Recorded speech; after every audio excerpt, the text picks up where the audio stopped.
Hello students, today we're going to be reviewing for your first semester exam. We're going to be looking at the multiple choice questions.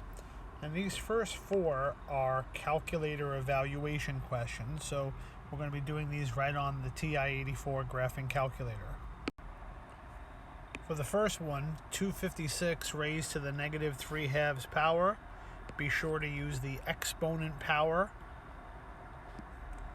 3/2. And here we get 4,096. To do number 2, summation, we're going to go to the alpha F2 alpha window menu.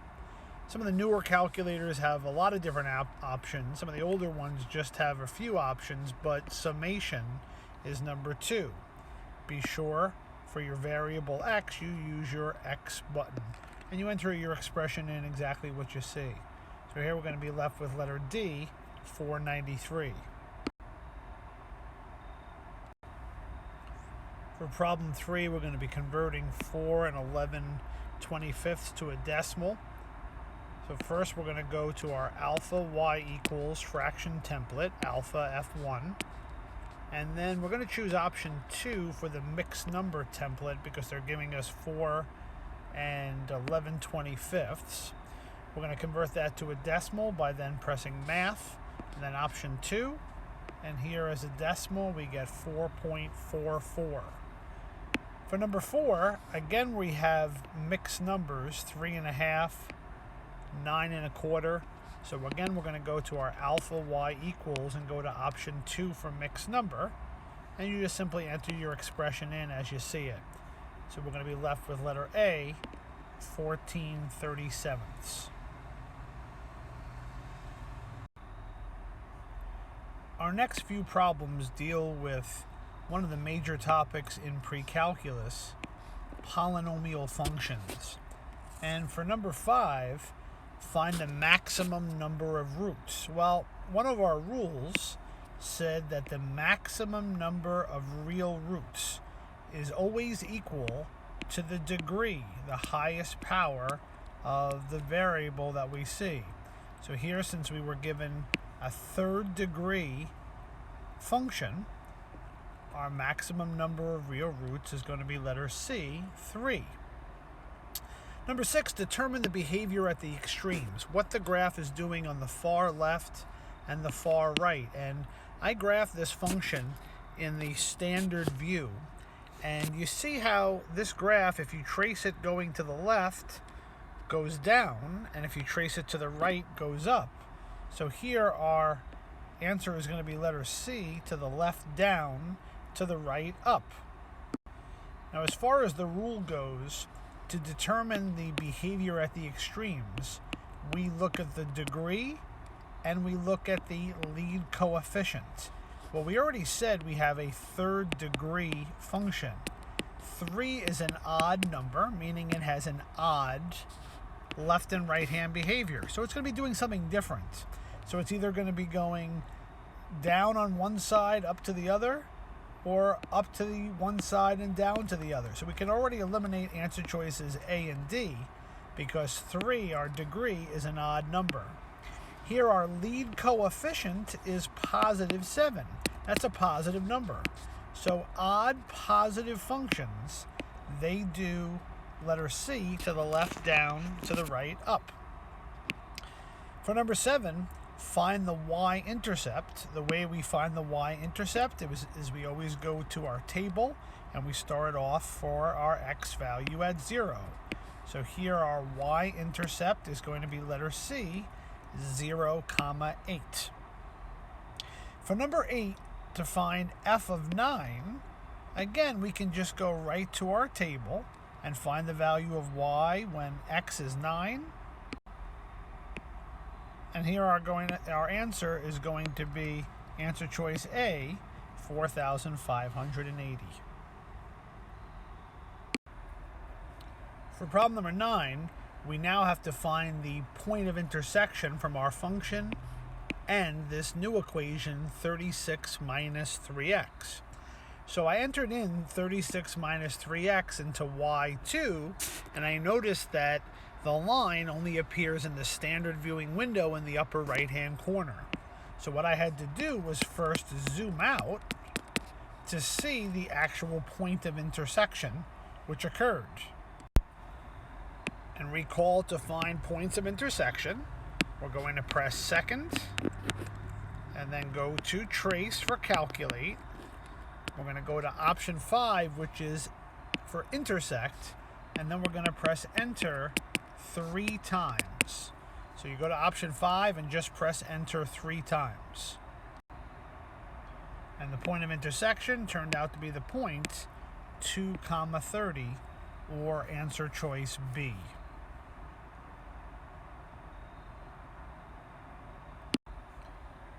For problems 10, 11, and 12, we have another polynomial function given to us. So I graphed it in the standard viewing window. The degree was 3, which means I'm looking for 3 zeros.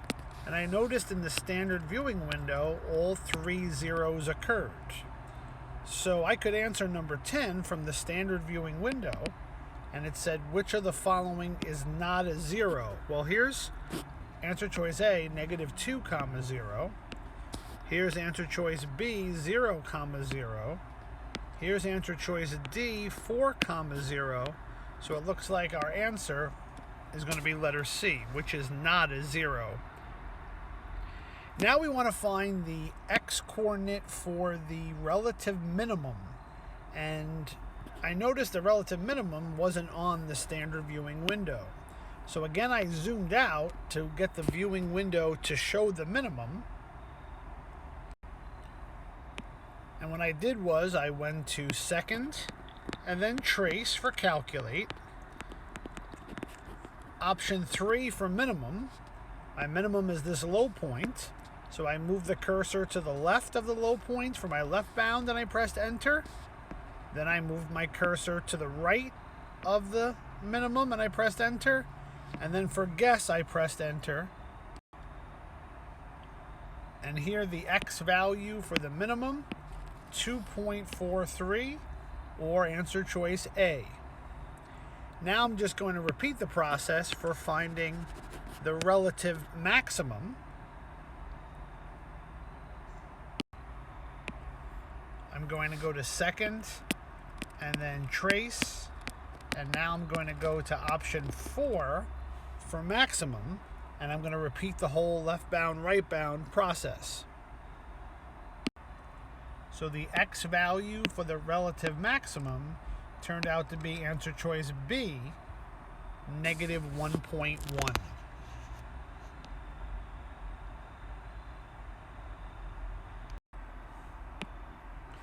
For problems 13 through 15, we're calculating a loan payment. And the key is this. We have 2 interest formulas. We have to look for how the interest is being compounded. And in this case, it says the interest is compounded continuously. So anytime the interest is compounded continuously, we have to use the interest formula A equals P times E raised to the RT power. Any other interest calculation, whether it's monthly or semi-annually or yearly, we would have used interest formula 1, which is on the bottom here. But what we're going to do is this. The principal is going to be the money borrowed, or in this case, $36,000. The interest rate R, they tell you, is 5%. So I'm going to convert that to a decimal. Right now it's 5.0%. So our R is going to be 0.05. And T, our time in years for the loan, which the question tells us is going to be 10. So I'm going to take the principal is 36,000, the rate is 0.05, and the time is 10. And I'm going to plug that back into our interest formula for continuous compounding of interest. So we're going to have the total amount paid back is equal to the principal, which is 36,000, times E raised to the 0.05, that's R, times t power. And we're going to enter that expression directly into our calculator. Recall that the way we get to this exponential constant e is we're going to press the second button, and then we're going to go to this natural log ln button, and e to the x power is located in that exponent. So the total amount that we're paying back, we borrowed $36,000. We're paying back almost $60,000. To the nearest dollar, that's going to be answer choice A, $59,354. For number 14, the way we calculate the monthly payment, what we do is we take the total amount paid, and that's how much we calculated in the previous question, divided by the years of the loan times 12. Because what we're doing is we're calculating monthly payments. So since we have a 10-year loan, we're going to take this 59,000 number and divide it by 12 times 10. And just one calculator note, I took my total and I divided it by parentheses 12 times 10, because I want my calculator to divide this 59,000 figure by whatever this product is, or in this case 120. So to the nearest dollar, $494.62, that would be answer choice B. Finally, we want to calculate how much the total interest was. The way we calculate the amount of interest that we pay is you take the total amount you pay minus the price of the loan, or the cost of the loan. So in this case, we're going to take that $59,353.97 minus the cost of the loan, which was $36,000, and here the interest that we pay is going to be answer choice D. That's the closest to our value that we have.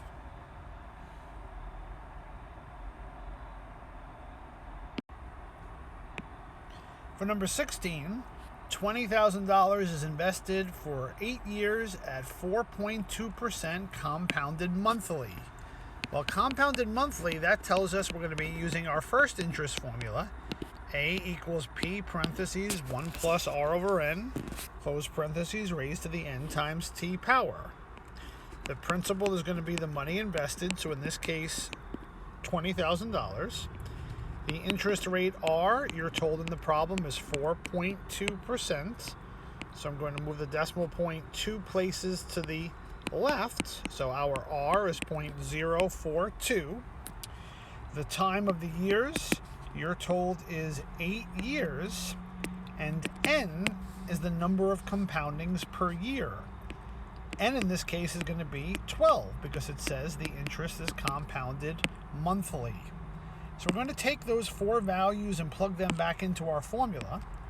So we're going to have the balance is equal to the principal, $20,000, parentheses 1 plus R over N, 1 plus 0.042 over 12, close parentheses, raised to the N times T, 12 times 8 power.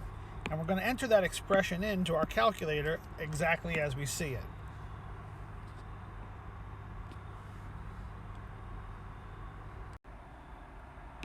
This one here says to the nearest dollar, so it looks like our answer choice is going to be letter B, 27,970. For number 17, in sketching this graph, which is not an appropriate window setting?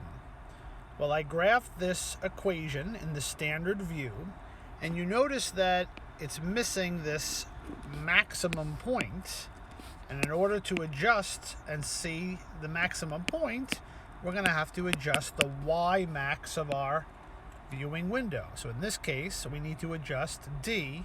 Y max has to be greater than 10. Remember your graphing calculator? The Y-axis The bottom of the screen is y min, the top is y max. The left part of the screen is x min, the right part is x max. So in this case, we had to adjust the top portion, so the y max. For number 18, interest that's compounded quarterly. Well, quarterly means answer choice D, 4 times a year. For number 19,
for problem 20, we want to solve for x, and the way we solve equations is we enter the left-hand side into y1, we enter the right-hand side into y2, and we try to find the point of intersection. Now notice what I did. Because y2 was 100, I changed my y max to a number bigger than 100, so I chose 120 so that I would see the line y equals 100. And then what I want to do is I want to find the point of intersection. So I want to go to second, and then trace, and then option 5, and I press enter 3 times. And notice my point of intersection is the point x equals 1.6. So my answer is C. Recall, when you're solving an equation, you're solving for x. So the fact that y is equal to 100 doesn't factor into our answer. Number 21, interest, when it's compounded, it's added to the money that's borrowed or loaned. So answer choice A. And then finally, number 22, interest is compounded semi-annually, is compounded, answer choice B, 2 times a year.